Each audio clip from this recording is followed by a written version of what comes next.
Should you be buying new construction in the last half of 2025? This is actually a question I just got asked by a potential buyer. And when they were looking at the difference between buying new resale and new construction, there's a lot of differences. And so what I'm going to go through today is what builders are facing, what buyers are facing when they're working with builders, and actually ultimately, should you be buying new construction the last half of 2025? Now, a lot of people are drawn right now towards new construction because all of the incentives. What I do want to bring up though is only 23% of the overall inventory right now, and especially in the Austin market, is new construction. Now, if you look at different markets around the country, it's all going to be different, but locally here in the Austin market, we have such a high resale amount of inventory on the market that it is possible to buy a resale and get a really good deal and get maybe potentially the seller to buy down the rate.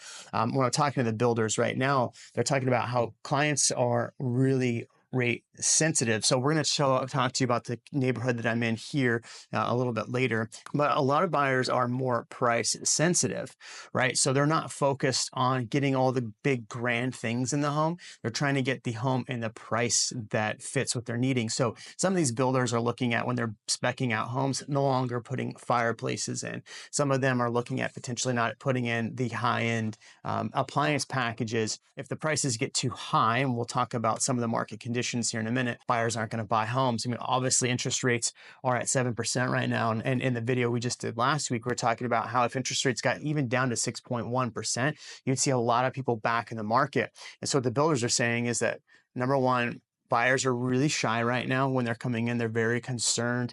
And that actually shows builders' confidence is at 34% right now. And 61% of the closings last month with some sort of incentive to it. So builders are still having to heavily depend on those incentives to get buyers in. So if you are a buyer right now and you're looking at going, okay, I want to buy new construction. What are the reasons why I'm buying new construction? Can I get maybe a resale home? Because the reality is like, if you want a really good $500,000 home in around the Austin area right now, it's going to be Southeast Austin, right? You're going to maybe find something over there. You're going to be out and further out in Dripping Springs in the newer construction in Dripping Springs. You're going to be further out into Kyle and Butte. In fact, it's really hard to get a property in Kyle and Butte right now under 500 brand new. And you're going to need some of these incentives that these builders are trying to figure out how to work in, right? I mean, meeting with the builder now, so they're expecting a little bit better the last half of the year, and that could be because rates go down. If rates do go down, you might see a lot more buyers in the market in general buying at both resale and new construction. So the question is, for these developers are buying up these lots and then they got to sell them off to the builders. So the builders are looking at some of these lots and they're pulling back and not buying as many of these lots. Like this neighborhood right here, Taylor Morrison pulled out of the neighborhood because they couldn't afford the lots anymore. I've seen builders offering like 2.99% interest rate, 50 grand off. You know, think about it too. There's two different things for new construction. There's buying a to be built, which is you're going to go through the full process. You're going to pick out some of the things. And even then, what the builders are saying is people are actually like not buying the light packages that they used to. So they're going a lot more economical in these builds. Let's go through some of the reasons why buyers would want to do new construction over resale. Now, I'm not advocating for one or the other. I'm just kind of giving you information. Number one, they're looking for energy efficiency, modern design, newer design. A lot of the stuff that's on the market resale isn't brand new. In fact, I was talking with one of the sales reps here and they're like, some of the houses around us, these people just to modernize it, to get it to today, you're not even looking forward, but just today's standards, you're looking at some of these homes are going to have to be putting in $150,000. So if you're a buyer, are you considering buying home and then putting up a ton of money? Now, one thing the builders said is that buyers are trying to put as little down right now and save more money in their pocket. And that makes sense, right? All the economic uncertainty, I would put more money in my pocket than putting more money down on a house. I mean, what do you think with that as well? Customization opportunities would be the number two reason people are looking at buying new construction. So if you're doing a to-be-built home, there's a lot more things that you could add to the home. But again, the builders are saying people are going a little bit more tighter on the budget with some of those things. But with a new build, it is kind of a blank slate and you can just start modernizing from there and doing your upgrades from there. The challenge with resale is you might have to bring something up to date and then modernize it to your ways, which could end up costing a lot more. So That's another reason why people are looking at new construction over resale. What are the reasons why you're looking at new construction over resale? Or are you looking at resale because you're looking at getting a better deal? A lot of people assume that they're going to have lower maintenance costs and lower insurance costs. You know, we've seen insurance costs here skyrocket dramatically.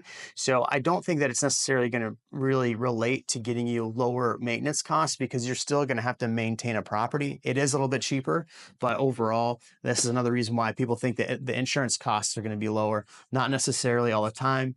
A lot of times it could be the same. The other reason why people are looking at new construction, obviously, is what we talked about majority in this movie.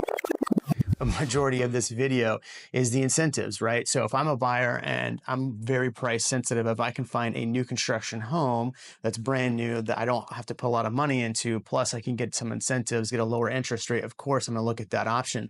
The challenge for a lot of new construction is it is further out from downtown. Again, we were talking about all the way out in Dripping Springs, really all the way out to Bastrop, down to Kyle Buda, way north Williamson County. And if you want to get under 300 grand, you're going to have to look all the way up in Gerald. The one thing I really do have to warn you about buying new construction is if you're buying a neighborhood that has a long time to be built out, because when you go to resell, if you are selling and the builder's still selling, now people are going to buy new construction over resale, because obviously you're buying new construction. So that does become your competition in the future. So be careful about the build out time.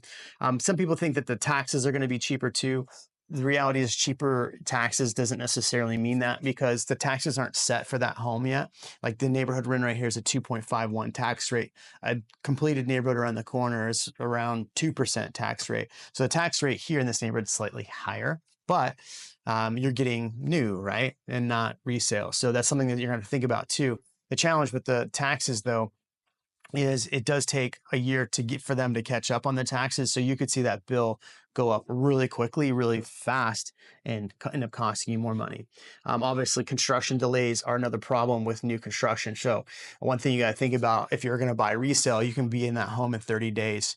If you are buying a home that is, completed, maybe it's at a number 9 completion, and we can walk through one of the houses here and show you what a number 9 versus a 10 completion is. But you know what? Here's actually a good opportunity. If you would like, I can actually make a full video about this neighborhood and show you some of the new construction in this neighborhood. Let me know in the comment section. We'll do that. We're in Pardon Ranch. So that's the other question. What's going to happen long term? I think if you're buying, whether you're buying resale or you're buying new construction, I think you really need to make sure that you're going to stay in that home quite a long time. All right. So what do you think? New construction, not new construction? Are you not buying in the market at all? I'm Jeremy Knight, your favorite Austin realtor. Drop a comment below. I'd love to hear from you. And if you are looking to buy and you are looking for a realtor here in the Austin area, our information's in the description. Just reach out to us. We'd love to chat with you and make sure we're a fit to work with you.